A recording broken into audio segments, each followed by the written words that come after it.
ढलान वाली जमीन है, बेचो से।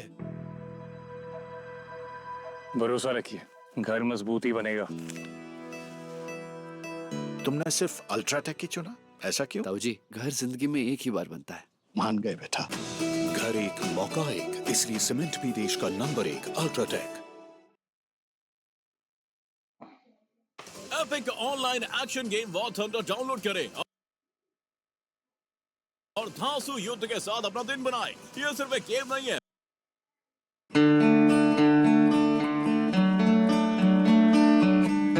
ये पूरा फार्म एक 8 एकड़ में है और हमारा जो फीडिंग का खेती है वो सेपरेट है।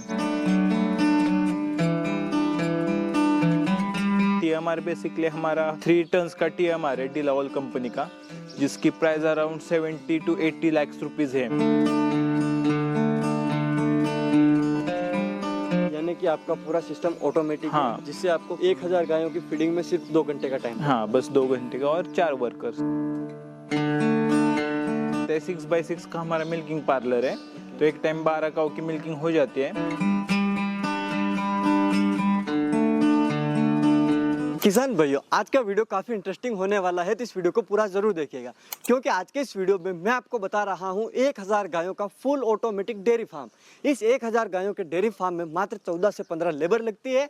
तो इस वीडियो में हम डिटेल से जानेंगे कि ये डेयरी फार्म कैसे वर्क करता है और ये डेयरी फार्म कैसे सक्सेस हुआ है। तो चलिए शुरू करते हैं आज के इस वीडियो को। सबसे पहले तो आपका वेलकम है हमारे चैनल पर। जो किसान भाई आपको देख रहे हैं, थोड़ा सा आप उन्हें अपना और अपने फार्म का परिचय कराइए। ये बेसिकली हमारा 1000 काउस का सावन डेयरी फार्म है, जो बारामती वाकी में स्थित है। और मेरा नाम विश्वजीत सावंत है और मैं इस पूरा फार्म का मैं देखता हूँ। ओके, तो अब थोड़ा सा आपका जो डेयरी फार्म है उसके बारे में हम थोड़ा सा जानना चाहेंगे। तो ये हमारा 1000 काउस का एक India's best management dairy farm है। ओके। और हमने कई अवार्ड जीते डेयरी फार्मिंग के लिए। तो हमारा फार्म बेसिकली पिछले 10 साल से हम ये फार्म रन कर रहे हैं। ओके। और ये अराउंड 9 साल से सक्सेसफुल चल रहा है। ओके, तो अभी हम जैसे आपके फार्म की बात करें तो लगभग ये कितने एरिया में फैला हुआ है? ये पूरा फार्म एक 8 एकड़ में है। ओके। और हमारा जो फीडिंग का खेती है वो सेपरेट है। ओके, अब उसके बाद जैसे हम ब्रीड के ऊपर आते हैं, तो आपके इस फार्म में आपने कौन सी ब्रीड का सिलेक्शन किया है? ये बेसिकली हमारे फार्म में HF और जर्सी है, ओके। जो हम 10 साल से यही ब्रीड हमने रखे हैं हमारे फार्म में। ओके। तो इनके हमको एकदम बेस्ट रिजल्ट्स मिले बाकी ब्रीड से। ओके, अब जैसे हम बात करते हैं तो नॉर्मली इंडिया में हमारा किसानों का ये मानना होता है कि हम जब भी अपना डेयरी फार्म स्टार्ट करें तो हमारी जो इंडियन ब्रीड है, यहाँ की जो लोकल ब्रीड है, उनको हम सेलेक्ट करें ताकि हमें एक अच्छा ये मिले। सोच होती है किसानों की। तो फिर आपने ये जो ब्रीड है इनका सिलेक्शन क्यों किया? तो बेसिकली क्या है कि अपनी जो इंडियन ब्रीड है, तो इसका मिल्क एवरेज रहता है 5 से 15 तक मिल्क एवरेज रहता है। और उनमें भी सेम बीमार पड़ते हैं ये पड़ते हैं। तो अगर आपने अपने फार्म में वैक्सीनेशन और डीवॉर्मिंग एक प्रॉपर की, तो अपने फार्म में अराउंड 80% कम चांसेस होते हैं गाय के बीमार पड़ने के। अभी हमारे फार्म में मंथ में रियरली 1-2 गाँव बीमार होती है। और ये ब्रीड का पॉजिटिव पॉइंट क्या है कि इनका milk average around 20 to 30 litres का रहता है। तो अपन को मिल्क प्रोडक्शन, एक हाई मिल्क प्रोडक्शन मिलता है। ओके, अब उसके बाद जैसे आपका ये जो एरिया है, इसमें टोटल आपके पास कितने शेड बने हुए हैं? तो इसमें टोटल 12 शेड है। ओके। तो हर एक शेड में हमने ग्रुपिंग की है, मतलब प्रेग्नेंट काऊ, ड्राई काऊ, फिर काफ, इसमें अलग अलग शेड में रखते हैं। और हर एक शेड में भी हमने डिवीजन बनाए हैं। ओके, तो अगर हम एक शेड की बात करें तो एक शेड की लगभग कितनी कैपेसिटी है और उसमें कितनी काऊ आप रखते हैं? ओके, तो हमारे शेड की कैपेसिटी अराउंड 50 to 60 काउस की है। पर हम अभी 40 काउस रख रहे हैं हर एक शेड में। ओके, अब जैसे कि मैं एक चीज़ देख रहा हूँ कि आपका जो फार्म है उसको आपने जो स्लोप दिया है, एक ही साइड पर आपने स्लोप दिया है शेड का। और नॉर्मली जो किसान शेड बनाता है उसको दोनों साइड पे स्लोप देते हैं, तो फिर आपने इसको क्यों सेलेक्ट किया? तो बेसिकली क्या है कि अगर आपने दोनों साइड पे स्लोप दिया तो जो मॉर्निंग की सनलाइट रहती है तो वो फार्म में रीच नहीं करती, जो गाय के लिए बहुत एक बेनिफिशियल रहती है, विटामिन वगैरह मिलते हैं काउस को। तो हमारा शेड स्ट्रक्चर इस तरह हमने डिज़ाइन किया है जिससे मॉर्निंग सनलाइट प्रॉपर काऊ को मिलती है और शाम के टाइम छाँव बनी रहती है। और इवन ये स्ट्रक्चर से लाइक ड्यूरेबिलिटी भी अच्छी है इसकी, और फार्म में एयर वेंटिलेशन भी प्रॉपर बना रहता है। ओके, अब जैसे मैं एक नॉर्मल चीज़ देख पा रहा हूँ कि अक्सर हमारे जो भी फार्मर फार्म बनाते हैं वो नीचे अपने जो फर्श है उसमें सीमेंट डालते हैं। आपका जो फार्म है सीधा मिट्टी से बना हुआ है, बराबर। तो उसके बारे में भी नहीं, क्या है कि पहले तो हम बताते हैं, अगर आपने फार्म में सीमेंट यूज़ किया फ्लोर के लिए तो आपका फार्म 100% अनसक्सेसफुल होगा। क्योंकि जो सीमेंट अगर आपने नीचे यूज़ किया तो फुट के 90% डिसीज़ बढ़ जाते हैं। तो इसके वजह से ये नेचुरल जो है हमारा मिट्टी और जो स्टोन्स डाले हैं, तो इससे लाइक काउस को एक फुट भी स्ट्रांग रहता है और उनको डिसीज होने के भी चांसेस कम हो जाते हैं। ओके, अब उसके बाद जैसे कि आपका जो वाटर मैनेजमेंट जो सिस्टम है, बराबर। तो उसके बारे में भी आप थोड़ा सा हमें दिखाइए। तो बेसिकली क्या है कि हम गाय को 24 hours RO purify water supply करते हैं। ये हमारा जो सिस्टम है वो बॉलिंग सिस्टम बोलते हैं उसको, जिससे हमारे ऊपर फिल्टर लगा हुआ है। तो जब पानी कम होता है तो ऑटोमेटिकली वो टैंक्स रिफिल हो जाते हैं। तो जैसे कि मैं आपका ये जो शेड देख रहा हूँ, इस शेड में आपने फैन लगाए हुए हैं, तो फैन क्यों लगे हैं उसके बारे में भी आप थोड़ा सा। ये बेसिकली डेयरी फैंस है। मतलब जब टेम्परेचर ज़्यादा होता है शेड में तो ये ऑटोमेटिकली ऑन होते हैं और ये पूरे सोलर पे चलते हैं, तो हमको इनका 0 रुपीज़ लाइट बिल आता है। तो ये बेसिकली क्या है कि इनके बहुत बेनिफिट्स है कि ये काऊ के रेस्पिरेटरी सिस्टम ज़रा स्मूथ करता है। उसके बाद काऊ को रेस्ट करने में कंफर्ट प्रोवाइड करता है और इससे काऊ के बॉडी का टेम्परेचर भी मेंटेन रहता है। उसके वजह से लाइक ये डेयरी फैंस हमने लगाए हैं। अब एक चीज़ मेरे दिमाग में आती है कि आपका इतना बड़ा फार्म है, इतनी सारी यहाँ पर गायें हैं, बराबर। अब आप उन गाय को आइडेंटिफाई कैसे करते हैं कि कौन सी गाय कौन सी है, उसका जो बैकग्राउंड डिटेल है उसके बारे में भी आप थोड़ा सा बताइए। तो बेसिकली क्या है कि हमने इनके गले में टैग्स लगाए हुए हैं और हर एक का अलग अलग नंबर है। तो ये गाय जब मिल्किंग को जाती है अपने पार्लर में, तब ये टैग से सेंसर में डिटेक्ट हो जाता है। तो उनकी पूरी हिस्ट्री हमारे सॉफ्टवेयर पे आ जाती है कि ये काऊ का रिकॉर्ड क्या है, बीमार कितने बार पड़ी है, लैक्टेशन कौन सा है। तो वो पूरा उस पे हमको समझता है कि ये कौन सी नंबर की काऊ है, फिर इसने आज मिल्क कितना दिया है, फिर इस बीमार कितने बार पड़ी है, इसका लैक्टेशन कितना है, वो सब ऐसे हम आइडेंटिफाई करते हैं। ओके, यानी कि सारा मतलब ऑटोमेटिक होता है? हाँ, पूरा manually ऑटोमाइजेशन नहीं होता है? नहीं, मैनुअली नहीं, पूरा डिलावल का सॉफ्टवेयर है तो पूरा ऑटोमाइजेशन होता है। तो अब आपकी जो मिल्किंग प्रोसेस है उसके बारे में आप थोड़ा सा हमें समझाइए। तो सुबह 5 से 8 और शाम को 6 से 9 बजे हमारी मिल्किंग प्रोसेस रहती है। तो बेसिकली उसमें इधर से पहले हर एक शेड के हिसाब से काउज आते हैं। तो ये वेटिंग एरिया है हमारा, जहाँ पे स्प्रिंकल्स वगैरह लगे हैं, जिससे जब काउज अंदर आते हैं तो उस पहले स्प्रिंकल स्टार्ट होकर उनका बॉडी टेम्परेचर कूल डाउन होता है। उसके बाद वो अंदर जाते हैं। 6x6 का हमारा मिल्किंग पार्लर है। तो एक टाइम 12 काऊ की मिल्किंग हो जाती है, तो हम उसमें मतलब एकदम हाइजीन और क्लीननेस का फॉलो करते हैं। तो पहले हम प्री डिपिंग करते हैं, फिर टिश्यू पेपर से रफ करते हैं उनके ऑर्डर। उसके बाद हम मशीन्स लगाते हैं। एक 10 से 15 मिनट बाद मशीन ऑटोमेटिकली रिमूव हो जाती है। फिर काउस का जितना मिल्क जाए उतना सारा डाटा हमारे सॉफ्टवेयर में फिल होता है। और उसके बाद हम पोस्ट डिपिंग करते हैं, जिससे लाइक काउस के जब जो टीट्स रहते हैं वो ओपन होते हैं, तो उसमें वो लेयर जेली लेयर बनते हैं, जिससे बैक्टीरियल इन्फेक्शन काउस को होते नहीं, जिससे लाइक मस्टर्डिज के भी केसेस कम हो जाते हैं। और फिर काउस ऑटोमेटिकली अपने शेड में जाते हैं। तो आपकी जो मिल्किंग प्रोसेस है, तो लगभग मिल्किंग प्रोसेस में कितना टाइम लगता है सुबह और शाम में? तो बेसिकली हमको 2.5 से 3 घंटे लगते हैं मिल्किंग करने। जी हाँ। अब जैसे आपने एक चीज़ बताया कि आपने यहाँ पर फोगर वगैरह लगाया हुआ है, तो इसका मेन क्या रीज़न है वो आप थोड़ा सा हमें डिटेल से समझाइए।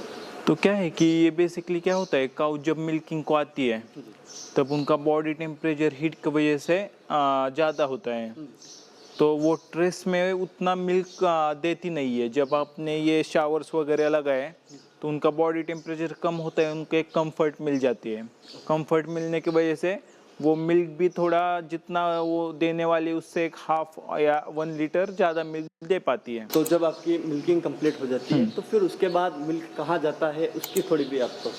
तो क्या है कि पहले मिल्किंग होने के बाद फर्स्ट ऑफ ऑल हमारा अनटच मिल्क होता है, मतलब किसी ह्यूमन का उसको टच नहीं होता। तो मिल्किंग पार्लर से डायरेक्ट हमारे बल्क कूलर में जाता है, जो कूल डाउन होता है वहाँ मिल्क, जिससे उसमें बैक्टीरियल काउंट कम हो जाते हैं। उसके बाद मिल्क हमारा टैंकर में भर के हमारे मिल्किंग प्लांट में जाता है। यहाँ से लगभग एक 8-9 किलोमीटर पे हमारा मिल्किंग प्लांट है। ये मेरी लाइफ का सबसे बेस्ट पल है। आईवीएफ से मुझे मिला खुद का बच्चा पाने का बेस्ट मौका। इंदिरा आईवीएफ की खास टेक्निक देती है आने वाले बच्चे को एक नेचुरल गर्भ जैसा वातावरण। इंदिरा आईवीएफ, खुशखबरी का बेस्ट मौका।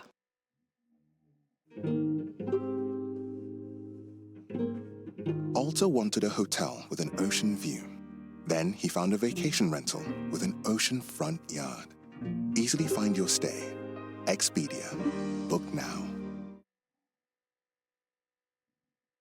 तो वहाँ पे मिल्क जाता है, फिर वहाँ मिल्क प्रोसेस होके हम उनके बाई प्रोडक्ट्स फिर पाश्चराइज एंड हार्मोनाइज करके पाउच में हमारे खुद के सावन के ब्रांड से मार्केट में सेल करते हैं।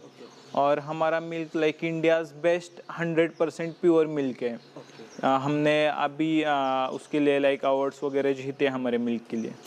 तो आपका जो मिल्क है आपने बायो प्रोडक्ट बताए, तो आप कौन कौन से बायो प्रोडक्ट्स इससे बनाते हैं? तो लाइक हम कई बाई प्रोडक्ट्स बनाते हैं, जैसे लाइक पनीर, घी, फ्रूट खंड, श्रीखंड, फिर pasteurise harmonise milk, buffalo milk भी लेते हैं हम। उसके बाद हमारा लाइक सबसे फेमस तो हमारा अभी घी, पनीर और फ्रूट खंड है।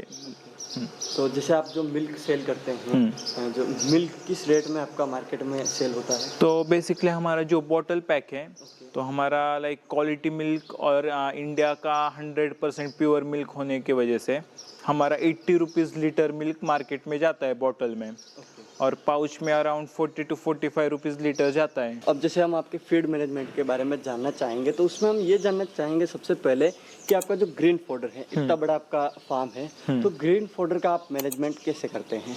कहाँ से आता है, क्या होता है? तो बेसिकली क्या है, हमारा खुद का भी थोड़ा बहुत लैंड है, और मोस्ट ऑफ 90% तो हम कॉन्ट्रैक्ट बेसिस पे लेते हैं। मतलब एक फार्मर को रेट फिक्स करके देते हैं, उनको सीड्स प्रोवाइड करते हैं, और वो हमको लाइक जब उनकी फसल उगती है तो एक टाइम पीरियड के बाद वो हमको प्रोवाइड करते हो, हम उनको अच्छे रेट्स में लेते हैं। ओके, अब जैसे अभी हम ये जो क्रॉप देख रहे हैं, ये मक्का की क्रॉप है, तो आप ग्रीन फॉडर में कौन कौन सी क्रॉप्स का सिलेक्शन रखते हैं? हम बस मक्का और लूसियर, मतलब मेथी घास, ये दोनों लाइक एक हाई न्यूट्रिशनल फीड है। तो हम लाइक शुगर केन वगैरह कुछ देते नहीं है, ये दोनों बेस्ट फीड है। ओके, तो अब जैसे हम इसकी डेली बात करें, तो डेली आपको लगभग कितना ये चाहिए होता है ग्रीन फॉडर? तो डेली हमको around 8 to 9 tons per day हमको लगता है ग्रीन फॉडर। अब जैसे ग्रीन फॉडर आप यहाँ पर लेके आए, उसके बाद इसको जो फीड देने तक की जो प्रोसेस है, वो आप थोड़ा सा हमें बताइए कि फीडिंग प्रोसेस क्या रहेगी? तो क्या है कि बेसिकली ग्रीन फॉडर आता है, उसके बाद उसकी क्वालिटी चेक होती है, उसके बाद इधर चॉप कटर है, तो चॉप कटर से हम पूरा लाइक ग्रीन फॉडर चॉप करते हैं। उसके बाद हमारा इधर कन्वेयर बेल्ट है, तो इससे प्रॉपरली टीएमआर में जाके टीएमआर में ग्राइंड बनता है उसका, और फिर वही हम हर एक शेड को डालते हैं। और टीएमआर बेसिकली हमारा 3 टन्स का टीएमआर है डिलावल कंपनी का, जिसकी price around 70 to 80 lakh rupees है अभी करंट। तो वो कैसे काम करता है उसके बारे में भी आप थोड़ा सा हमें दिखाइए। तो ये बेसिकली हमारा टीएमआर है, तो इसको लाइक ये ऑटोमेटिक टीएमआर है, बस इसमें फीड डालने का, इसमें लाइक वेट मेजरिंग है कि वो बताएगा कि आपका कितना फीड है, तो उसके हिसाब से हम उसमें डाल के इसके अंदर अपने मिक्सर में जैसे ब्लेड रहते हैं, तो इसमें भी ब्लेड है, तो वो उससे प्रॉपर वो मिक्सचर बन के वो हम शेड में वैसे डालते हैं। तो तो अब जैसे आपने बताया कि वहाँ से आपका ग्रीन फॉडर चाप होता है, उसके बाद आप उसमें कौन कौन से जैसे अलग अलग शेड में आपकी अलग अलग काऊ होती है, तो उसमें आप क्या मिलाते हैं वो भी आप थोड़ा सा तो जब आपकी TMR जो मशीन है उसमें आप जब ग्रीन फॉडर डालते हैं तो उसमें आप किस तरीके से जो अपना मैश फीड होता है उसको आप यूज़ करते हैं वो भी आप थोड़ा सा हमें समझाइए। तो क्या है कि हमारा पहला तो खुद का मैश यूज़ करते हैं हम, जो 21 इंग्रेडिएंट से बना है, और ये पूरा मैश का इजराइल से हमने फॉर्मूला लिया है। तो लाइक ये बेसिकली हम खुद के फार्म के लिए यूज़ करते हैं, इवन हमारे क्लस्टर डेयरी फार्म में सप्लाई करते हैं। तो ये जो ग्रीन फॉडर बनते हैं उसमें हम लूस एयर मिक्स करते हैं, और फिर हर एक काऊ के हिसाब से हमने अलग अलग बनाया है। मतलब प्रेग्नेंट काऊ, ड्राई काऊ, फिर अपना जो काप स्टार्टर है, मिल्किंग काऊ है, उनके लिए अलग हमने फॉडर बनाया है, जिसमें लाइक न्यूट्रिशन का कॉन्सेंट्रेशन एक डिफरेंट लेवल पे होता है। तो वो हम मेज़ में मिक्स करके हम काउस को फीड करते हैं। ओके, तो अब जैसे कि आपका ये TMR मशीन है, इसको जब यहाँ पे इसमें डाला सारा फीडर, तो जब फीड इसमें मिक्स हो गया, फिर उसके बाद इसको आप कैसे सप्लाई करते हैं वो भी आप थोड़ा सा हमें बताइए। लाइक फीड बनाने 3-4 वर्कर्स है हमारे, और इस पे लाइक एक वर्कर जाता है फीड डालने। तो जैसे मैंने आपको बताया कि हमारा एक सुबह 5-6-7 बजे फीडिंग हम डालते हैं 2 घंटे में, तो पूरे 1000 का उसको बस 2 घंटे में हम पूरा फीड वगैरह बना के डालते हैं। तो ये ऑटोमेटिक TMR है, ये जैसे घवन के पास जाता है तो इसमें वो शटर से, तो वो शटर ओपन हो जाता है, तो फीड प्रॉपर उस घवन में पड़ता है और ये TMR आगे आगे जाता है। तो वैसे करके हम हर एक शेड में TMR से फीड डालते हैं। यानी कि आपका पूरा सिस्टम ऑटोमेटिक हाँ। है, जिससे आपको फीडिंग में मतलब 1000 गायों की फीडिंग में सिर्फ 2 घंटे का टाइम। हाँ, बस 2 घंटे का, और 4 वर्कर्स। ओके, अब उसके बाद जैसे कि मैं आपके जो छोटे काफ हैं उनको भी देखना चाहूँगा कि उनका आप किस तरीके का शेड है और उनका आप मैनेजमेंट कैसे करते हैं। ओके, तो लाइक ये काफ अराउंड 1 से 4-5 मंथ्स के काफ है। तो ये बेसिकली हम इधर काफ का एरिया है, तो इधर हम एकदम क्लीन और टाइडी प्लेस रखते हैं, जिससे काफ को कोई इन्फेक्शन वगैरह ना हो। अब उसके बाद जैसे आप इन्हें फीडिंग का क्या करते हैं उसके बारे में भी। तो इसको बेसिकली लाइक हम मिल्क प्रोवाइड करते हैं। हाँ, तो हर एक काफ को पर डे 5-6 लीटर्स हम मिल्क प्रोवाइड करते हैं, और ये चफ और जर्सी का उसके काफ। तो जैसे कि मैं आपके शेड में देख रहा हूँ कि पीछे आपने ग्रूमिंग ब्रश लगाया है, तो ये क्यों लगाया है उसके बारे में भी आप। तो बेसिकली क्या है, जो काऊ के ऊपर जो टिक्स वगैरह रहती है, तो उनके वजह से वो काफ को ज़रा डिस्कम्फर्ट हो जाती है। तो ये ग्रूमिंग ब्रश से काफ उनकी बॉडी रफ करके वो टिक्स को हटाती है, और उनके कंफर्ट के लिए और ये ब्लड सर्कुलेशन के लिए ग्रूमिंग ब्रश का मेन रोल हो रहता है। तो जैसे आपका इतना बड़ा फार्म है, तो इसके लिए आप इतनी इलेक्ट्रिसिटी का मैनेजमेंट कैसे करते हैं। तो बेसिकली क्या है कि हमारा इतने बड़े फार्म के लिए पहले इलेक्ट्रिसिटी बिल बहुत ज़्यादा आता था, तो उसलिए हमने सोलर पैनल्स लगाए, जैसे आप देख सकते हो उधर कि पूरे सोलर पैनल्स लगे हैं, जिससे हमारा एक 30 to 40% लाइट बिल रिड्यूस हो जाता है सोलर पैनल्स की वजह से। तो ये एक बहुत बड़ी हमारे लिए अचीवमेंट्स है कि एक लाइट बिल हमने 35 to 40% कम कर दिया। तो जैसे कि आपने बताया था कि आपका मतलब जो मैश है वो आप खुद बनाते हैं, तो उसकी जो मिल है वो भी आप हमें थोड़ा सा दिखाइए कि वहाँ पर किस तरीके से अपना जो फीड है वो बनता है। ओके, तो ये बेसिकली हमारी 1 CR की मैश मिल है। तो यह हमारा एक सीक्रेट इज़राइल का फॉर्मूला हम यूज़ करते हैं, जो हमारे इज़राइल के न्यूट्रिशनिस्ट ने बनाया हुआ है। तो इसमें जो बाकी कंपनीज के मैश या मिनरल मिक्सचर्स रहते हैं, उसमें बस अराउंड 9 to 10 इंग्रेडिएंट्स रहता है, पर हमारे मैश में 21 इंग्रेडिएंट्स है, जो काऊ की कंप्लीट न्यूट्रिशनल नीड प्रोवाइड करता है। तो अब ये काम कैसे करती है उसके बारे में भी आप थोड़ा सा मेरे को। तो बेसिकली क्या है कि हम उधर जो है उधर से हम पूरा कंप्लीट रॉ मटेरियल डालते हैं सब, और उसके बाद इधर से ये ग्राइंड होके यहाँ पे पाउडर फॉर्म में कन्वर्ट होके यहाँ पे स्टोरेज है, तो स्टोरेज में जाके हम इधर से बैग से लेके सील कर जा देते हैं। तो अब जैसे आप मुझे ये चीज़ बताइए कि आपका जो इतना बड़ा फार्म है, तो इस फार्म को मैनेज करने के लिए लगभग कितनी आपको लेबर लगती है। तो इस पूरे फार्म को अराउंड 15 लेबर्स मैनेज करती है। हाँ, मतलब 14 to 15 लेबर्स फार्म के लिए बहुत ज़्यादा है, क्योंकि जैसे हमारा पूरा फार्म हमने बताया कि ऑटोमाइजेशन पे चलता है, तो लेबर का ज़्यादा वर्क रहता नहीं है इसमें।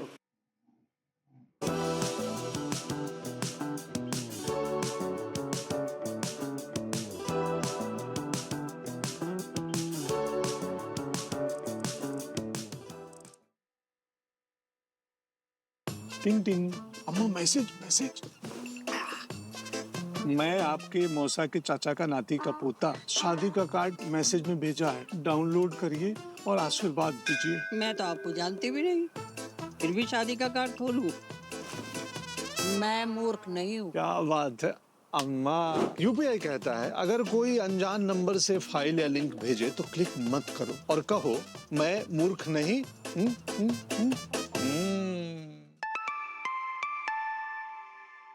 जाइए आप भी किसी का टेस्ट लीजिए। यानी कि आपका जो पूरा फार्म है वो ऑटोमेटिक है, जिससे कि आपको सिर्फ 1000 गायों के फार्म के लिए सिर्फ 14 से 15 लेबर की जरूरत है। बराबर। और जिसमें कि आपका ये जो है ये मिल भी पूरा ऑटोमेटिक है, फीड का है वो भी पूरा ऑटोमेटिक है, मिल्किंग सिस्टम भी आपका पूरा ऑटोमेटिक है। तो आपका जो डेयरी फार्म है इसका जो पर डे का मिल्क प्रोडक्शन है वो मिल्क प्रोडक्शन कितना होता है?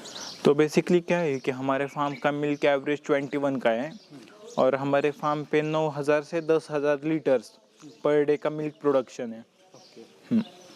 तो जैसे आप एक बार आपका जो चिलिंग प्लांट है वो भी थोड़ा सा हमें दिखाइए कि यहाँ पर कैसे आपका मिल्क जब मिल्किंग पार्लर से आता है। चलो तो यहाँ पे क्या तो मैंने जैसे आपको मिल्किंग प्रोसेस में बताया कि हमारा मिल्क डायरेक्ट इधर अनटच होके इधर आता है बल्क कूलर में, तो इधर -10 to -12 डिग्री पे ये चिल हो जाता है, जिससे बैक्टीरियल ग्रोथ इसमें कम हो जाती है। और हमारे पास ये 5000 लीटर कैपेसिटी का और ये 2000 लीटर कैपेसिटी का कूलिंग टैंक है। अब जैसे फार्मर आपका ये वीडियो देख रहा है कि आपका जो पूरा इतना बड़ा डेयरी फार्म है, पूरा ऑटोमेटिक डेयरी फार्म है, कोई फार्मर ये चाहता है कि मैं इसकी ट्रेनिंग लेना चाहता हूँ कि इस फार्म को कैसे मैनेज किया जाता है, या फिर मुझे अपना फार्म स्टार्ट करना है, तो कैसे किसानों को ट्रेनिंग मिल सकती है? हाँ, तो हम बेसिकली हमारे फार्म पे अभी जस्ट ट्रेनिंग स्टार्ट की है।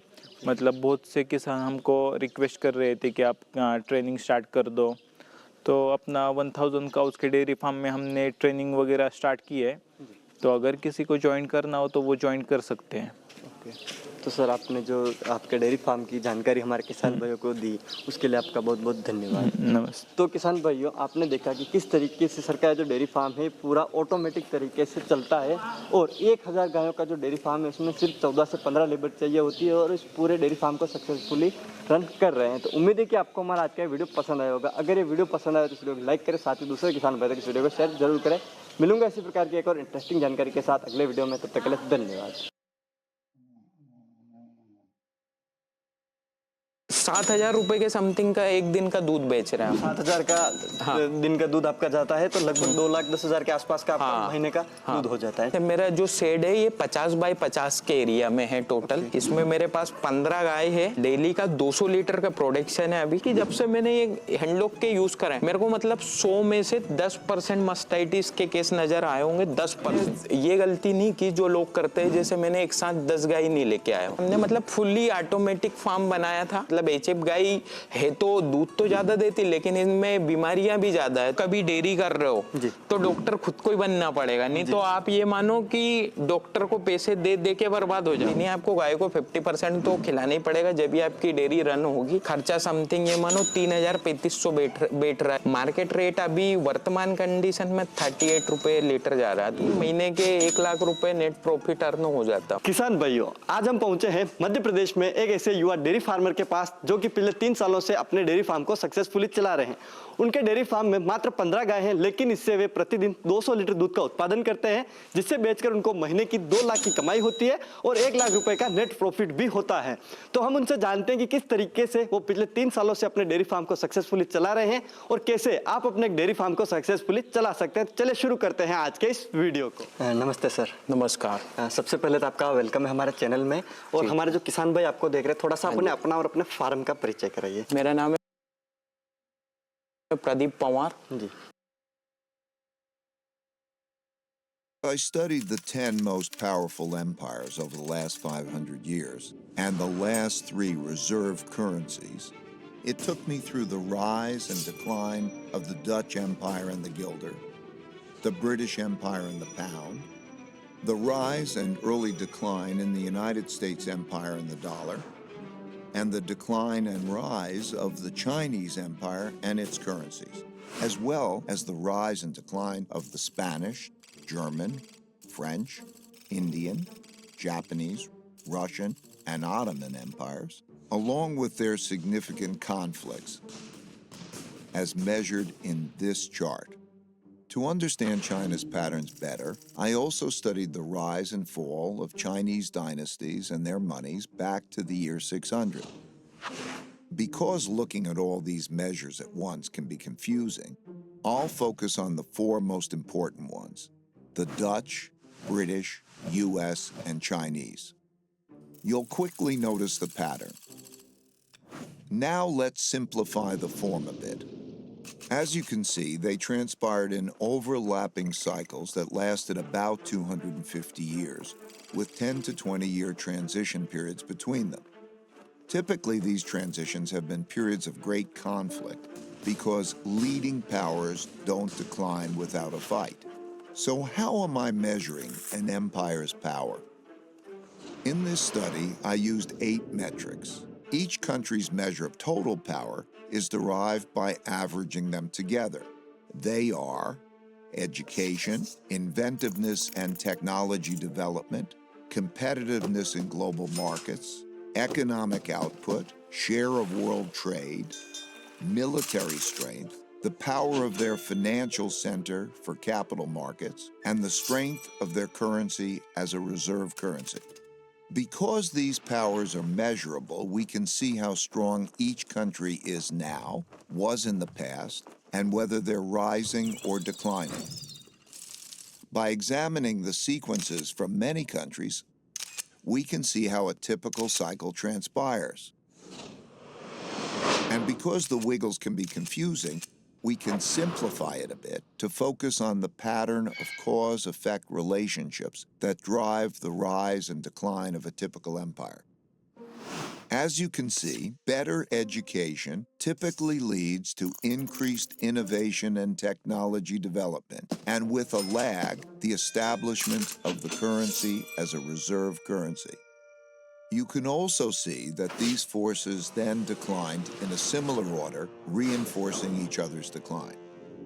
Let's now look at the typical sequence of events going on inside a country that produces these rises and declines. In a nutshell, the big cycle typically begins after a major conflict, often a war, establishes the new leading power and the new world order. Because no one wants to challenge this power, a period of peace and prosperity typically follows. As people get used to this peace and prosperity, they increasingly bet on it continuing. They borrow money to do that, which eventually leads to a financial bubble. The empire's share of trade grows, and when most transactions are conducted in its currency, it becomes a reserve currency, which leads to even more borrowing. At the same time, this increased prosperity distributes wealth unevenly, so the wealth gap typically grows between the rich haves and the poor have-nots. Eventually, the financial bubble bursts, which leads to the printing of money and increased internal conflict between the rich and the poor, which leads to some form of revolution to redistribute wealth. This can happen peacefully or as a civil war. While the empire struggles with this internal conflict, its power diminishes relative to external rival powers on the rise. When a new rising power gets strong enough to compete with the dominant power that is having domestic breakdowns, external conflicts, most typically wars, take place. Out of these internal and external wars come new winners and losers. Then the winners get together to create the new world order, and the cycle begins again. Switching to Zoho projects, our customers say it's a breeze.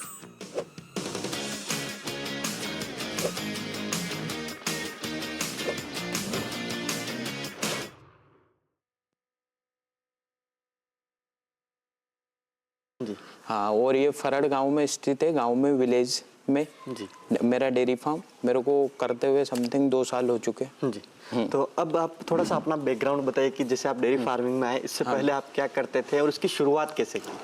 जैसे कि मैं lockdown के पहले job करता था, lockdown के बाद मैंने डेयरी स्टार्ट की है। तो पहले उस समय क्या है कि थोड़ा टाइमिंग ज़्यादा देना पड़ रहा था जॉब को, तो इस कारण मैंने ये सोचा कि थोड़ा अपना घर का भी काम हो जाए और अपनी ब्रीड भी डेवलप्ड हो जाए, इसीलिए मैंने डेयरी स्टार्ट करना सोचा। और लॉकडाउन के पहले तो मैं जॉब कर रहा था HDFC बैंक में, उसके बाद उसको छोड़ दिया। उसके बाद डेयरी सेक्टर में आ गए। पहले भी पिताजी रखते थे 1-2 गाय भैंस, तो उसका नॉलेज जैसे दूध के रेट का रहता है, दूध का रेट भी बढ़िया मिल रहा था, तो इसी कारण से ये सोचा कि हम डेयरी स्टार्ट करें। और बढ़िया इसमें क्या है कि सुबह 2 घंटे कर लो, शाम को कर लो, और दिन भर फ्री दूसरे काम भी अदर एक्स्ट्रा हो जाते हैं। और जॉब में वो काम होता नहीं है, सुबह जाएंगे 9 बजे तो शाम को 9 बजे आएंगे, दूसरा काम देख नहीं सकते, कहीं जा नहीं सकते। इसमें ऐसा है सुबह कर लो, शाम को कर लो, जिसमें आपका काम हो जाता है और दूसरे काम भी हो जाते हैं। जी तो अब सबसे पहले आपके फार्म के बारे में थोड़ा सा बताइए। अभी आपके पास में कितनी गायें हैं और कौन सी नस्ल की गायें हैं? मेरे पास पूरी ऐसे तो HF गाय है ओनली।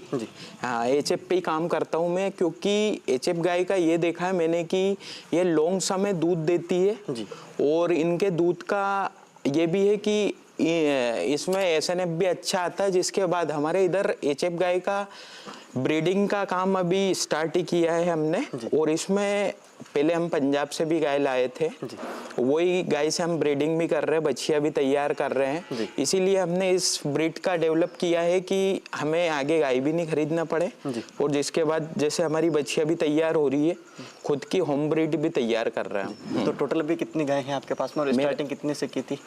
सबसे पहले तो मैंने 2 गाय ली थी, उसके बाद मैंने धीरे धीरे उस चीज को सीखा, क्योंकि मैं भी लॉकडाउन के पहले जो भी कर रहा था, मेरे को भी इस चीज का नॉलेज नहीं था। मैं भी यूट्यूब पर वीडियो देखता था कि ये ऐसे करना वैसे, पर मैंने ये गलती नहीं की जो लोग करते हैं। जैसे मैंने एक साथ 10 गाय नहीं लेके आया हूँ, मैंने सबसे पहले लोकल से 2 गाय खरीदी है, उनको 6 महीने रखा है, उससे हर चीज को रीड किया है। उसके बाद मैंने धीरे धीरे फिर उसके बाद मैं पंजाब गया, 2 गाय पिकअप से लेके आया हूँ।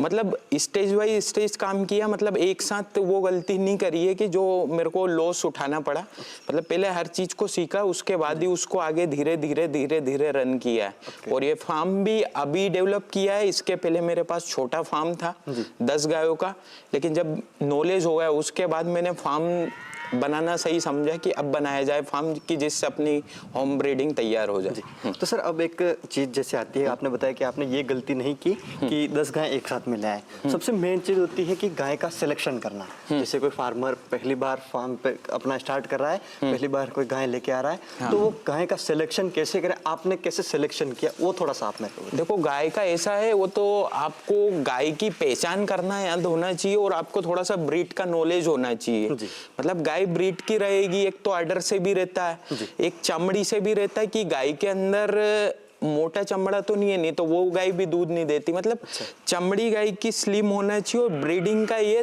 हाइट लंबी होना चाहिए, चौड़ाई, और जिसके बाद गाय में ब्रीड होना चाहिए। जहाँ से आप ले रहे हो, जैसे आप कहीं से भी गाय ले रहे हो तो उसका थोड़ा सा ब्रीडिंग, मतलब आपको गाय देखने से पता चल जाएगा, कभी आप में नॉलेज हो तो, कि गाय ब्रीड की है या नहीं है, आर्डर से पता चल जाएगा। पहले की गाय के क्या है, आर्डर बहुत लंबे होते थे, अभी जो गाय आएगी आपको हर गाय कम्पैक्ट आर्डर में दिखेगी, तो वो क्या है, दूध तो ज्यादा देगी, लेकिन आपको आर्डर नहीं दिखेंगे गाय के, तो ये चीज है। ठीक है। अब एक चीज जैसे आप एक और बताइए गाय के बारे में, आपने बताया जब स्टार्टिंग की तो 2 गाय आपने अपने लोकल से ली, और उसके बाद में आप पंजाब से 2 गाय लेके आए। ठीक है। तो मेन चीज यही आती है कि फार्मर गाय कहाँ से ले, मतलब स्टार्टिंग कर रहे हैं तो कि जहाँ उनको लॉस नहीं उठाना पड़े और सक्सेसफुली अपना फार्म रन कर सके। वो तो देखो ऐसा है कि आपके एरिया में आप अच्छी गाय ढूंढ सकते हो, ऐसा कोई सा एरिया नहीं है जहाँ गाय नहीं मिलती है। तो सबसे पहले आपको कभी सीखना हो तो आप आपके लोकल एरिया से गाय उठाइए, उन पे आप वर्किंग करिए, हर चीज। गाय बीमार हो रही तो आपको देखने से पता चल जाना चाहिए कि गाय आपकी बीमार है, नहीं तो पता चले आप 2 दिन हो गए गाय बीमार है, तो इनमें ऑन द स्पॉट खत्म होने में भी कोई टाइम नहीं लगता। जैसे गाय बीमार है आपकी, आज आपको पता नहीं चला, तो कल तक तो आपकी गाय का काम लग जाएगा। मतलब एचएफ गाय है तो दूध तो ज़्यादा देती, लेकिन इनमें बीमारियां भी ज़्यादा है, तो आपको इस हिसाब से देखना है उसको। और जिसके बाद आप लोकल से पहले गाय खरीदे, उसके बाद पूरा सीख ले, उसके बाद आप नेक्स्ट कदम उठाएं, उसके बाद आप 5 भी गाय लोगे तो आप आराम से कर सकते हो ऐसा। ओके, तो ये तो बात होगी गायों के बारे में। अब थोड़ा सा मैं आपके फार्म जो शेड है, शेड के बारे में जानना चाहूंगा कि आपने शेड किस तरीके का बना रखा है, कितने एरिया में है, उसके बारे में आप बताइए। जैसे मेरा जो शेड है ये 50 बाय 50 के एरिया में है टोटल। इसमें जो बीच का ये वाला गैप है ये 11 फीट का है, जिसमें 2.5 फीट की ये खुरली है, जिसमें हमने टाइल्स भी लगाए हैं, जिससे कि गाय के जो भूसा और हरा डालते हैं और दाना डालते हैं। तो ये क्या है कि पहले हमारी जो पुरानी खुरली थी उसमें ये प्रॉब्लम आ रहा था कि उसमें फंगस आ रहा था। तो इसमें टाइल्स में ऐसा है कि फंगस का दिक्कत नहीं आता और गाय पूरा उठा के खा लेती। और इसका भी ये है, जैसे हमने इसको कर्व में दिया हुआ तो इसमें भी जैसे गाय इधर मुंह करती है तो इधर आता है, तो वो उधर चला जाता है, इस कारण से कि गाय को उठाने में भी दिक्कत नहीं आए। और जिसके बाद जैसे ये एरिया है जो जिधर गाय खड़ी हुई है, ये 7 फीट का, इसके पीछे 1 फीट की नाली है। अच्छा। हाँ, और इसके पीछे जो कच्चा एरिया वो 15 फीट का है और इसमें वाटर टैप भी लगवाया हमने, मतलब फुल्ली ऑटोमेटिक फार्म बनाया था जी। हाँ, और वो चल भी रहा है। अभी हमने गाय बांध के रखी है, अभी क्या है थोड़ा सा धूप कम निकल रही है तो इस कारण से जो कच्चा एरिया है उसमें गीला ज्यादा हो रहा, तो हुप्स, गाय के हुप्स में दिक्कत का प्रॉब्लम खड़ी हो रही है। और गाय थोड़ा सा क्या है अभी हिटिंग कर रही है तो गाय जंप मार रही है, इस कारण से गायों को बांध के भी रखा गया है जी। तो अब जैसे खुरली के बारे में मैं थोड़ा सा और जानना चाहूंगा कि इसकी चौड़ाई आपने कितनी रखी है, कैसे बना, इसकी हाइट वगैरह है, वो थोड़ा सा आप बताइए। जैसे इसकी हाइट जमीन से 16 इंची है इसकी, इधर वाले की, और इसकी 14 है, इसकी 14 इंची है और इधर की साइड से 19 इंच है। और इसके बीच में जो गैप है वो 2.5 फीट का गैप है। इसमें गाय मतलब आराम से मुंह निकाल के सफिशिएंट खा सकती है गाय। ठीक है। हाँ। अब उसके बाद आपने जो फ्रेम लगा रखी है, हाँ, इसके बारे में भी आप थोड़ा मेरे को डिटेल से समझाइए। इसमें ऐसा है, देखो ये पद्धति में पंजाब में देख के आया था मैं। अभी तक पंजाब से 70-80 गाय, पहले मैं सेलिंग का काम करता था, लेकिन अब मैं ब्रीडिंग पे काम करने लग गया हूँ। तो वहाँ देखता था, मैं जाता था जब कि ये सिस्टम क्या है, तो इसी कारण से मैंने सोचा मैंने कि उसी हिसाब से काम कर रहे हैं। जब अपन वहाँ की गाय ला रहे हैं तो वहीं की पद्धति अपना है। ये इसको हैंडलॉक बोलते हैं। अब इसमें ये रहता है कि जैसे ये आपकी गाय है, इस एक गाय को खाने के लिए 2.5 फीट जगह चाहिए। एक गाय मतलब आराम से खड़ी होके 2.5 फीट जगह में खा लेती है। अब ये हैंडलॉक यहाँ से यहाँ तक एक गाय का है। ठीक है। अब इसमें जैसे गाय बाहर है, अब जैसे जब फीडिंग का टाइम होगा ना, जब ये हैंडलॉक ऐसे खुलता है, अब इसमें गाय अपने आप मुंह चलाती है। तो उसके बाद जब फीडिंग मतलब ये यहाँ पे गर्दन मारेगी तो ये अपने आप लगेगा। अब जब तक अपन इसको नहीं खोलेंगे जब तक गाय इसमें लॉक रहेगी, बैठ नहीं पाएगी। अब इसके फायदे ये रहते हैं, जैसे ये गाय मेरी दे रही 20 लीटर दूध और साइड वाली दे रही 15 लीटर दूध। अब इसमें कभी ये नहीं होता, तो इसको मेरे को देना 12 किलो फीड, इसको देना 4 किलो फीड। अब ये 2.5 फीट जगह में ये गाय इसी का खा सकती, उस गाय का नहीं खाएगी। कभी ये नहीं होता तो उसका पहले खाती, इसका बाद में खाती। तो ये वाली प्रॉब्लम भी खत्म हो गई। जिसके बाद एक इसमें ये भी हैंडलॉक में जैसे आपकी गाय का दूध लगा, उसके बाद आपकी गाय को 2 घंटे खड़ा रहना अनिवार्य है, क्योंकि मिल्किंग मशीन से दूध लगता है तो गाय के टीथ खुले हुए रहते हैं, तो उसमें प्रॉब्लम आता है। तो इसीलिए ये चीज चुना हमने कि हैंडलॉक लगाए जाएं, जिससे अपन अपनी गाय को जब चाहे जब खड़ा कर सकते हैं। इसमें इंजेक्शन में भी एक ही बंदा गाय को लॉक करके इंजेक्शन भी लगा देता, मतलब हर चीज में बेनिफिट है इसके हैंडलॉक के। लेकिन टाइम टू टाइम खोलना पड़ता है, ऐसा कि आपकी गाय दिन भर लॉक है तो उसमें भी गाय की डेथ होने के चांस होती, कभी गाय बैठ जाए इसमें तो भी लॉस हो जाएगा आपका। तो ये चीज का ध्यान रखें, टाइम टू टाइम खोले कभी आप यूज कर। ओके। तो अभी जैसे आपने ये जो गैप दे रखा है, ऊपर से इसका गैप कितना है और नीचे से इसका गैप कितना है, और इसकी हाइट कितनी है? इसकी जैसे ये जो है ये 5 फीट का है जिसके बाद ये वाला गाला है ये समथिंग 23-24 है यहाँ, और जिसमें गाय लोग होती है ये 19 इंची का 9 इंची का गाला है। ओके। हाँ, ये 9 इंच का है। इसमें गाय की गर्दन आराम से 9 इंच में लॉक हो जाती है। जिसके बाद इसका ये यहाँ जाता है। ओके। हाँ, इसका तो ड्राइंग देखना पड़ेगा आपको, ड्राइंग वो तो हम समझा देंगे वीडियो के ऊपर कि किस तरीके से ये बना हुआ, इसकी सिस्टम क्या है। ये तो बात हुई अब इसके बारे में। फिर थोड़ा सा शेड की जो हाइट है वो भी आप मेरे को थोड़ा सा बताइए, क्योंकि आपने जो शेड बना रखा है वो दोनों साइड में आपने स्लोप देके बना रखा है, तो बीच से इसकी कितनी हाइट है और साइड से इसकी हाइट कितनी? इसमें देखो, जैसे ये वेंटिलेटर इसलिए बनाया गया है कि जैसे गर्मी में तो इसमें ठंड टाइप लगता है जी, और अभी ठंड में गर्मी टाइप लगता है क्योंकि हवा पासिंग हो जाती है। अब जो बीच में ये वाला जो पोल है जी, ये 19 इंची पे यहाँ पे है, और जो डाउन गया है वो 16-17 फीट पे है। अच्छा। तो इसका क्या है कि इसका वेंटिलेटर बना रहे और इसमें स्लोप भी है। इसके बाद जो बीच वाली ये चद्दर है छोटी वाली, इसका 24 फीट लंबाई है इसकी, और इससे की हवा पास हो जाए गाय की।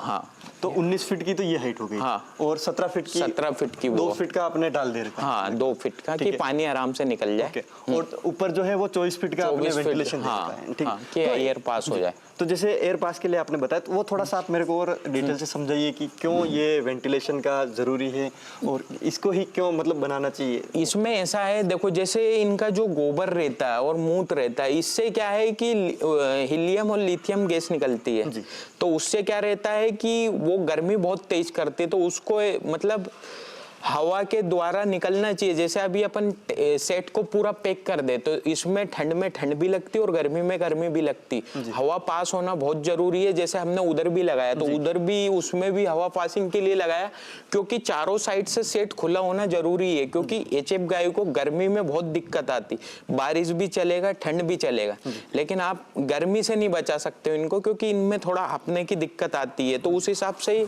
हमने एचएफ का सिलेक्शन किया, इसी हिसाब से एचएफ का सेट का सिलेक्शन किया कि कैसा होना चाहिए, उसी पे उस विषय पे बात की है जी। तो अब जैसे आपने वेंटिलेशन के बारे में, जैसे साइडों के बारे में भी आपने बताया, तो साइडें आपने कैसे खोल के रखी है या फिर उनको बंद करने का क्या सिस्टम होता है, वो भी थोड़ा सा समझिए। जैसे अभी ठंड का मौसम है तो हम क्या करते हैं, जैसे पूरे पर्दे लगा रखे हैं हमने, तो शाम के टाइम जब मिल्किंग हो जाती है उसके बाद हम पूरे पर्दे नीचे डाउन कर देते हैं, तो पूरा एरिया सेट पैक हो जाता है हमारा, और सुबह से खोल देते हैं उसको। तो अब जैसे आपने जो सेक्शन बना रखे गायों के, जैसे एक सेक्शन इस साइड पे है, एक इधर है, और जो छोटे बच्चे हैं उनका अलग सेक्शन बना रखा है, तो उनके बारे में भी बताइए कि अलग सेक्शन क्यों जरूरी है। या जैसे इसमें ऐसा रहता है, जैसे जो काविंग वाली गाय है वो इस साइड रहती है, जैसे ड्राई गाय जिनको दूध छोड़ना वो एक साइड रहती है, मतलब सेक्शन वाइज में ऐसा रहता है कि अपने को पता रहता है कि इस गाय का दूध छोड़ना, इसको इतना टाइम हो गया कि ये 5-6 महीने की प्रेग्नेंट है, इसको फीडिंग कम करना, इसको ज्यादा करना,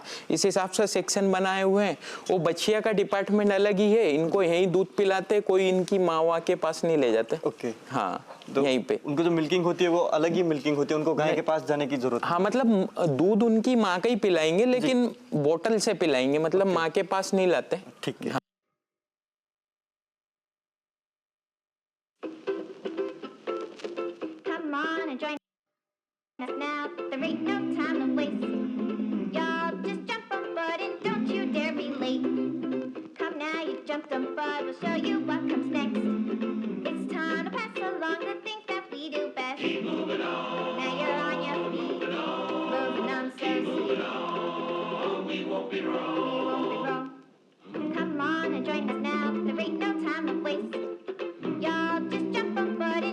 We've been running, not down a single path, but down many.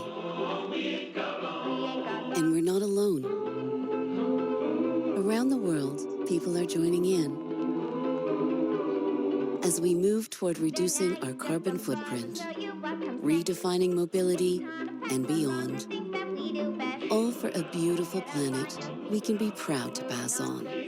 So we'll keep running together with you. Toyota, Beyond Zero. Look around, echoes of the same. Every face, every frame, playing slave. Now it's time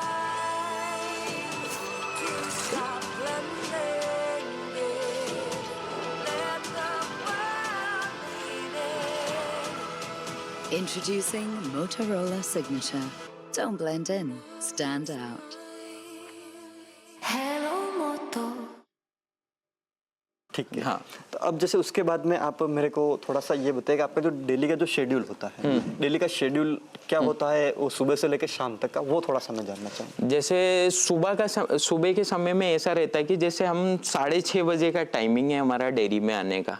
सुबह 6:30 बजे आएंगे, जैसे गोबर ओबर खींचना ये हो जाता, उसके बाद फीडिंग होती है। जैसे भूसा डाला, हरा डाला और दाना डाला, और जो किसी भी कंपनी का फीड खिलाते हैं वो डालते हैं। उसके बाद पीछे मिल्किंग लगती है, मिल्किंग भी चालू हो जाती है, मशीन से लगती है। और उसके बाद फीडिंग हो गई, उसके 1 से 1.5 घंटे बाद गायों को इसी खुरली में पानी पिला देते, क्योंकि अभी ठंड का सीजन है, भरा हुआ पानी नहीं पिलाते, मोटर का डायरेक्ट पिलाते हैं। हाँ, उसके बाद ये फर्श साफ कर देते हैं। उसके बाद शाम को 5:30 बजे तक फ्री, फिर 5 बजे वही फीडिंग मिल्किंग होगी 7 बजे तक, उसके बाद वही डेयरी से फ्री होकर पानी पिला के। तो लगभग सुबह आपको कितना टाइम लगता है और शाम को कितना टाइम आपको डेली? सुबह ऐसे मेरे को 2 घंटे तो सुबह लगते हैं, 1 घंटे दिन में लगता है समथिंग हरे वरे काटने में, और 2 घंटे शाम को लगता है। मतलब 5 घंटे, 24 घंटे में 5 घंटे लगता है। हाँ, ठीक है। तो इसमें आपको कितने लोग इस फार्म को मैनेज करने के लिए भी लगते हैं, या फिर आप अकेले ही करते हैं ऐसा? अभी तो मतलब साथ में फैमिली भी करवाती है, जैसे हरा वरा कटवाना, और ब्रदर है वो भी हेल्प करवा देता, लेकिन ऐसे फुल टाइम में ही देखता हूँ फार्म को। लेकिन हेल्प करवा देते हैं घर वाले। मेरे पास लेबर एवर नहीं है, मैं खुद ही देख रहा हूँ 15 गाय को। घर वाले हेल्प करवा देते हैं। तो यानी कि पूरा फार्म है, जो पूरा जो टाइम है वो आप देखते हैं, बाकी घर वाले फैमिली वाले आपकी हेल्प करवा दे, जो छोटे मोटे काम में हेल्प चाहिए होती है। हाँ। तो अब उसके बाद में आप मेरे को ये बताइए कि जो हरा चारा होता है, हरे चारे में आप सीजनल में क्या क्या देते हैं, कौन से सीजन में कौन सा हरा चारा देते हैं, वो भी आप थोड़ा सा मेरे को समझाइए। हरे चारे में ऐसे है, मेरे पास 5 बीघे का नेपियर है, मेरे पास 5 वेराइटी लगी हुई है। रेड नेपियर है, सुपर नेपियर है, सिंपल नेपियर भी है, जिसके बाद ताइवान ज्वाइंट किंग भी है, और अमेरिकन भी है। तो मैं ये नेपियर ही 12 महीने एक जैसा ही हरा खिलाता हूँ। क्योंकि मेरे को पहले बहुत प्रॉब्लम फेस हुई, जैसे अभी सीजन है बरसिंग का। अब बरसिंग क्या रहता है, ठंडा रहता है, क्योंकि उसमें पानी रहता है।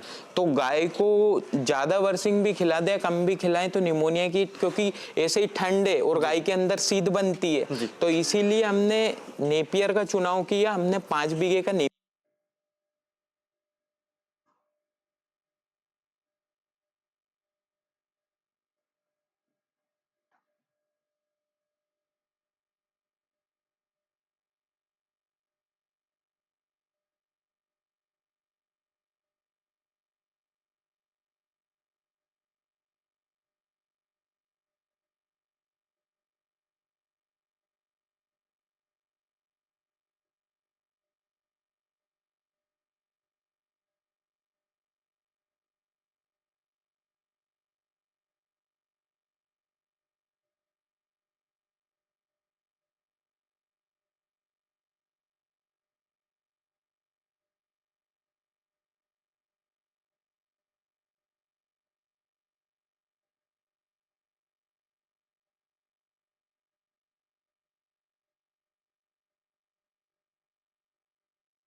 ज्यादा तकलीफ है यार, क्या हो गया? देखते रहिए पूरी वीडियो लास्ट तक। पसंद आया तो फॉलो और शेयर करके जाइएगा। यार चाहत, एक बंदी ने मेरे को भोसड़ी वाली कहा। अच्छा फिर उसने तुझे नहीं कहा? मतलब ये तो ऑपरेशन से हुई ना। बात तो तू ठीक कह रहा है। बरोबर। यार चाहत, एक बंदी ने मेरे को आपका बीच का है नो प्रॉफिट नो लॉस। एक पॉसिबिलिटी है, एक लेने के बाद प्रॉफिट नो लॉस पॉसिबल है। Right yes sir. और एक पॉसिबिलिटी थोड़ा profit yes sir. Yes sir right. थोड़ा थोड़ा लॉस ये भी पॉसिबल है। तो अब तक 3 हो गए, नो प्रॉफिट नो लॉस। थोड़ा प्रॉफिट। आज से 7 दिन बाद मैं ले रहा हूँ अपनी ड्रीम कार मस्टैंग जीटी। तो मेरे एक चलने वाले का एक कमेंट आया वो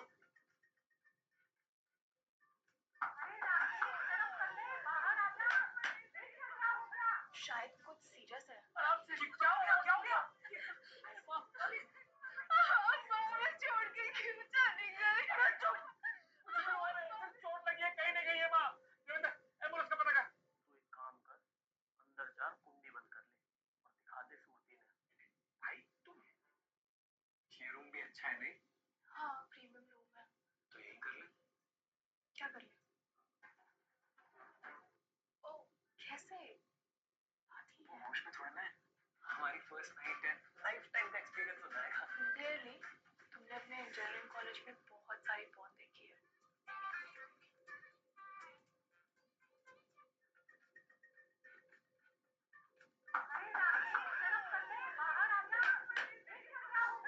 शायद कुछ सीरियस है। आराम से क्या हो गया? क्या हो गया? छोड़ के क्यों चली गई? चोट लगी।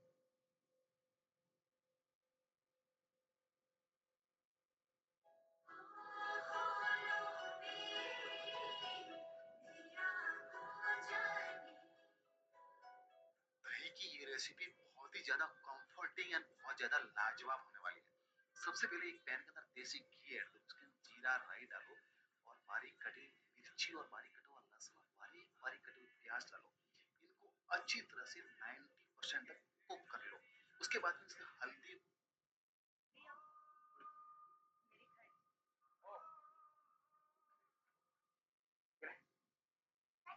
और हाँ, अपनी भाभी को मत बताना, ठीक है? भैया ने 2000 दिए, जो आप भी ले लो। अभी जाके रुक जाओ।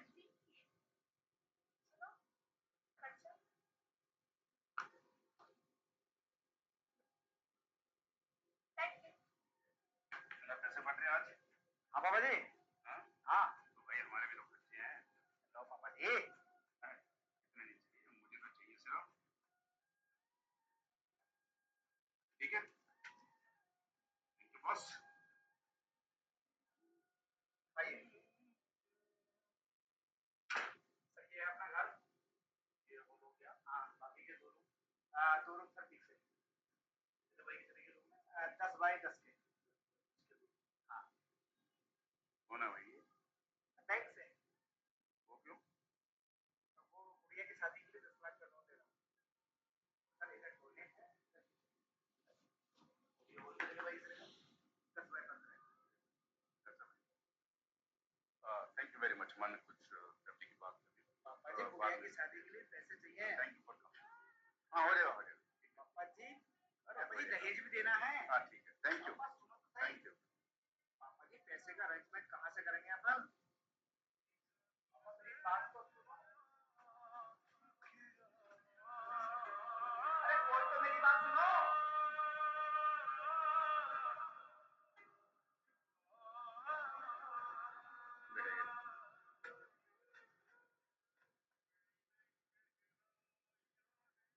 पूरे 8 लाख।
ईशा जाखड़ है, मैं सिक्कर से ही हूँ।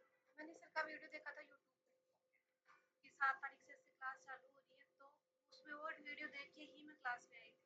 मैंने यहाँ से बहुत कुछ सीखा है। अभी तो आपने स्टार्ट ही नहीं किया तो 10 बार देखा। एक दो बार देख के वो दिन भी आएगा जब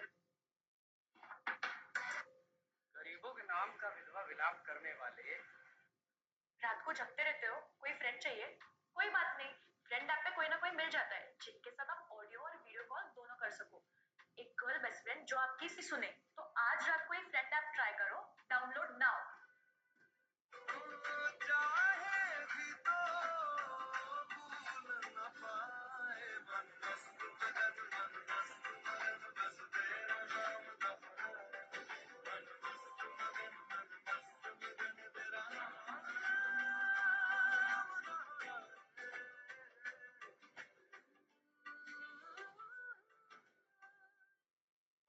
तुम दोनों में से जो पहले कलेक्टर बनेगा मेरी बेटी की शादी उसी से होगी। मतलब आपकी बेटी की शादी मुझसे ही होगी। मंतवारी कहते हैं, मंतवारी। मुझे भटूरे भी गरम चाहिए, छोले भी गरम चाहिए, साथ में प्याज चाहिए, देखो रायता गरम चाहिए। घर है क्या किसी घर आता है? होटल खोल रखा है कि मैं तेरा वेटर हूँ क्या? नहीं नहीं कुछ नहीं, नहीं नहीं कुछ नहीं बनाएंगे आप। नहीं नहीं मैं नहीं बच्चों को बोलूंगा कुछ। सारा दिन थक के आते वो यही बनाते रहेंगे। नहीं नहीं नहीं कोई चक्कर नहीं। अरे नहीं यार नहीं, मैं नहीं बनाऊंगा यार। क्या हुआ पापा जी? अरे इससे पूछना, इससे पूछ, मेरे से क्या पूछना? अंकल जी क्या हुआ? पागल? अरे यार पागल क्या यार, ये सुबह सुबह आ गया, कह रहा गरम भटूरे बनाओ, गरम छोले बनाओ, गरम रायता लेके आओ, चाय लेके आओ, आम का अचार लेके आओ। होटल खुला हुआ यहाँ पर, क्या मैं बैठूं? कुछ नहीं बनेगा यहाँ पर। और बच्चे यार सारा दिन थक के काम करके आते हैं, उनको कुछ छोले बनाओ भटूरे बनाओ, ऐसा तो ना होता है यार। कोई बात नहीं पापा जी, मैं बना दूंगी अंकल जी के लिए छोले भटूरे। कोई नहीं अंकल जी, मैं आपके लिए ना गर्मा गर्म छोले भटूरे बना के लाती हूँ। गरम छोले, गरम भटूरे और गरम रायते। नहीं नहीं सॉरी सॉरी, ठंडे रायते के साथ। और हाँ उसके साथ साथ प्याज और अचार भी। जा बेटा बना दे इसके लिए गरम छोले भटूरे और ले आ प्याज के साथ और मार इस बुक्कर के मुंह पर। जा। अरे क्या बेटा बेटा लगा था, बोल तो दिया, बना के ला रिया भाई। और कितना कुछ खाएगा यार तू? ला रिया ले बेटा।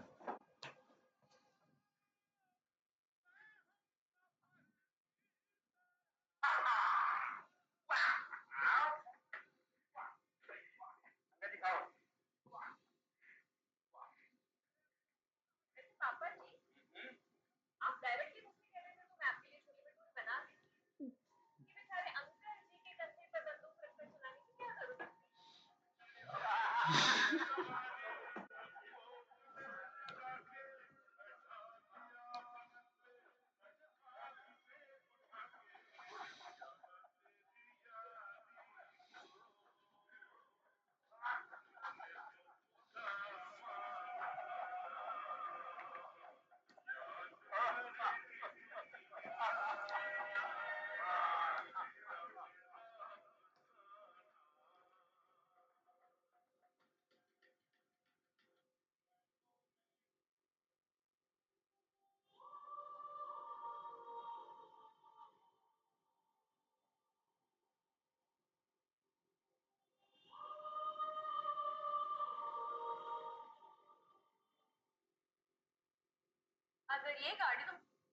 अगर ये गाड़ी तुमने मुझे भेजी तो मैं तुम्हें हायर कर दूँ। आपको ये कार चाहिए? नो ठीक है कोई बात नहीं, ये गाड़ी तुम्हें मुझे बेचनी थी। मैंने तो पूछा था पर तुमने बोला कि नहीं चाहिए। छोड़ो यार, मुझे मेरी गाड़ी की चाबी वापस कर। आपको ये गाड़ी की चाबी चाहिए? यस, लाओ 36 लाख रुपए।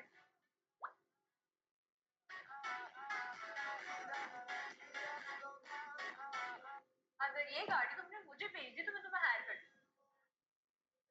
चले? ये कौन है? ये ना मेरी कॉलेज की दोस्त है, 4 साल बाद मिले हैं। ये ना एक्ट्रेस है, मैंने पक्का इनको कहीं ना कहीं देखा हुआ है। तभी मैं सोचूं कि कहीं देखा देखा लग रहा है इनको। इनका नाम रिया। चले?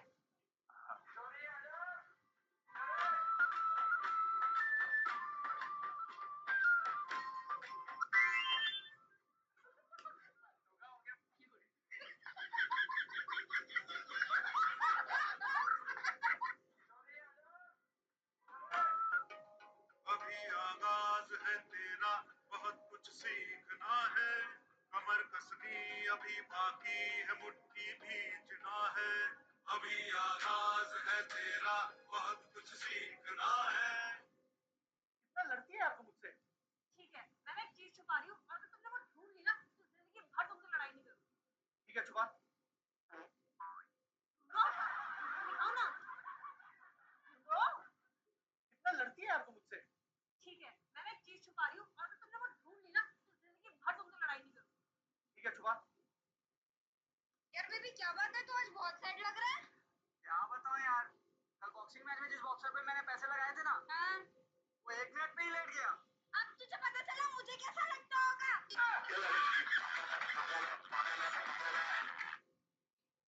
यार बेबी क्या बात है, ये चाहते बात बता। हाँ, तो सुबह उठ के सबसे पहले क्या उठाता है, मोबाइल या ब्रश? सबसे पहले तो जब उठे रहता है उसे छुलाता हूँ। यार बेबी क्या बात है, तो आज बहुत सैड लग रहा है। क्या बताऊं यार, कल बॉक्सिंग मैच में जिस बॉक्सर पे मैंने पैसे लगाए थे ना, हाँ। वो 1 मिनट में ही लेट गया।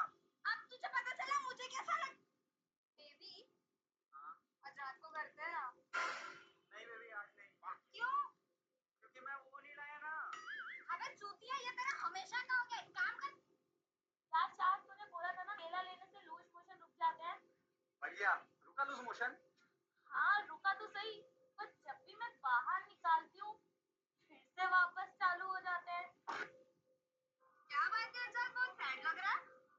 क्या बताऊं यार, मेरा रिजल्ट आ गया। अच्छा कितना परसेंट है? फेल हो गया यार। यार खुशी, यार क्या मैं तुम्हें ये चाहते बात बता।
इतना आग मत लगाइए ना, तो बहुतों को आग लग जाएगा। ये वो तो ऐसा आग लगाया कि तना ऊपर से डायरेक्ट नीचे मार रहा था।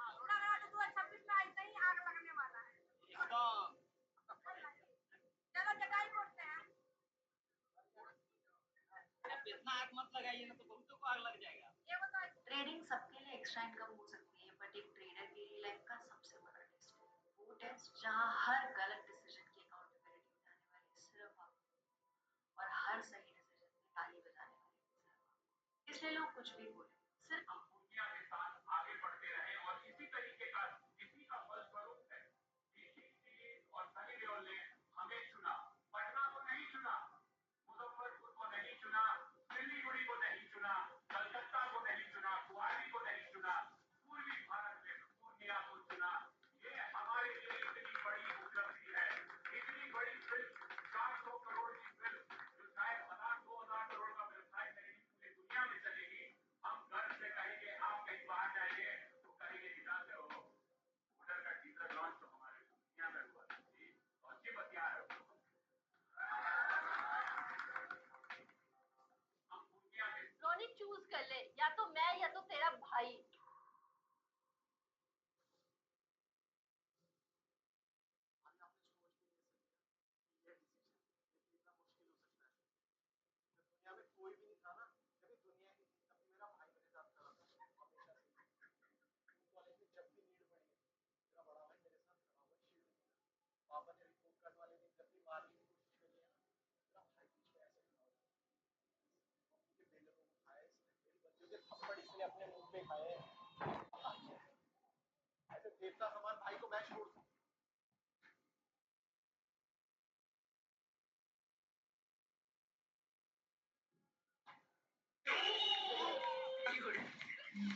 रोनी चूज कर ले, या तो मैं या तो तेरा भाई।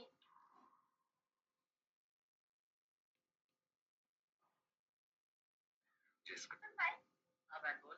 मान ले तेरी दो बहनें हैं। तू मान लो 2 बहनें हैं, एक ही बहन है मेरी तो। तो मानने में क्या जा रहा है यार, मान ले ना कि तेरी दो बहनें हैं। ठीक है मान लिया। तू सोच भी कैसे रही है कि मेरे अलावा तेरी एक और बहन हो सकती है?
छोटी छोटी लाते खाऊं मैं।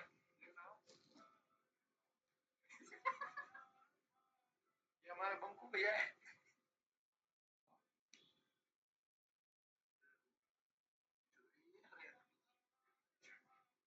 ये बैठा नहीं है, खड़ा है। छोटी छोटी लाते खाऊं मैं। अरे इनके यही ड्रामे मैं करता हूँ। ठीक भाभी, आपने ज़ारा को अलमीरा की चाबी देने से मना किया है? हाँ, मैं मैट्रिमोनी के लिए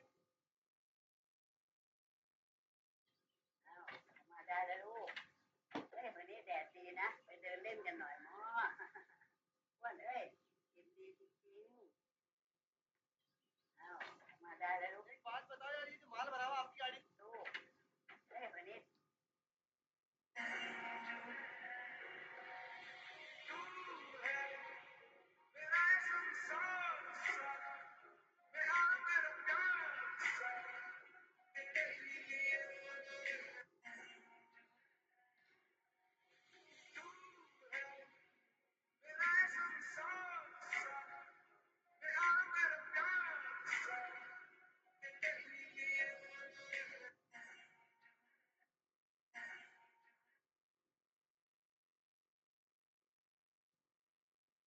ईश्वर सत्य है, सत्य ही शिव है, शिव ही सुंदर है।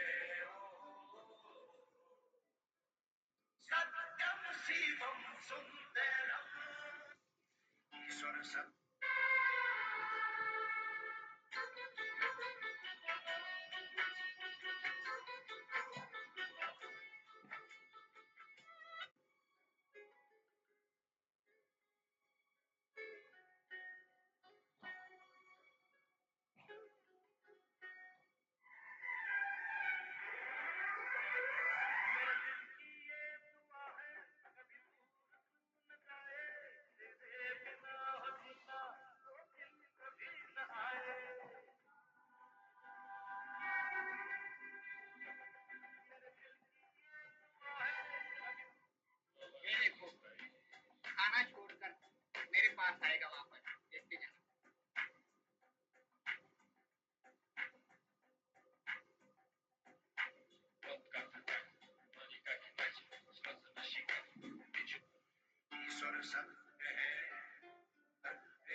बेटा कैसा है? मेरा बेटा ईश्वर सब छोटा बच्चा जान के ना कोई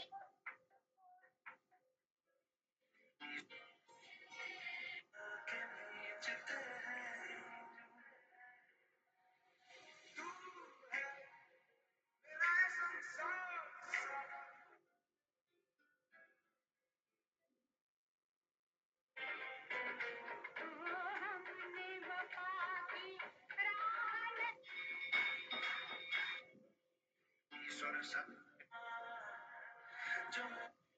ईश्वर सब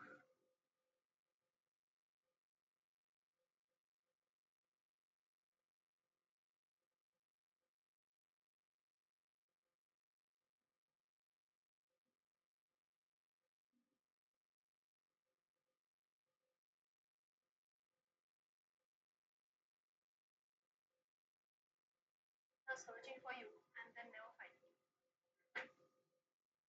Guys, we are hosting the Ultimate Traders Championship in the month of February. जहर तो कह दिया था ना मेरी स्ट्रगल को 1 सेकंड में।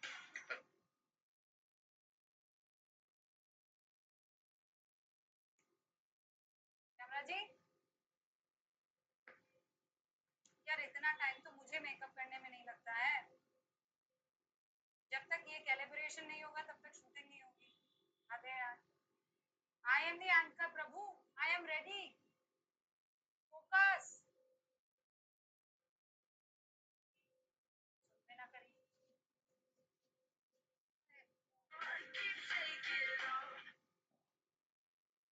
एक चीज बताइए, अपने क्लास को ऑलमोस्ट 1 महीना हो गया, पूरे महीने का आपने क्या ट्रेड?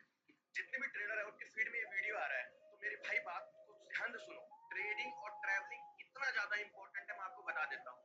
अभी मैं ट्रैवल कर रहा हूँ, सैटरडे को मैं निकला था, मैंने अपनी गाड़ी उठाई थी, मैं निकल गया था पहाड़ों में। मुझे नहीं पता मैं कहाँ जा रहा हूँ, क्योंकि मुझे किसी को जवाब नहीं देना, ना ही मेरा कोई बॉस है। मैं अपना मनमर्जी का मालिक हूँ, मेरा लैपटॉप सामने रखा हुआ है और मैं यहाँ पर ट्रेड कर रहा हूँ और मुझे अभी हल्का फुल्का लॉस चल रहा है, but it is okay. Profit and loss तो पार्ट ऑफ द ट्रेडिंग है, अभी प्रॉफिट में कन्वर्ट हो जाएगा। लेकिन मैं कहना क्या चाह रहा हूँ, मैं ये कहना चाह रहा हूँ कि अगर आपके पास एक ऐसी स्किल है, एक ऐसा प्रोफेशन है आपके पास जहां पर आप अपने दम पे पैसा बना सकते हो, तो मैं तो करो कभी घर जाओ ही मत। ठीक है, वैसे जाना चाहिए घर, लेकिन एक ऐसा प्रोफेशन है जो आपको फ्रीडम देता है, अराउंड द वर्ल्ड घूमो, पैसे आप कमा रहे हो ट्रेडिंग से। ट्रेडिंग और travelling is the best combo in this world. सबसे बढ़िया प्रोफेशन अगर कोई है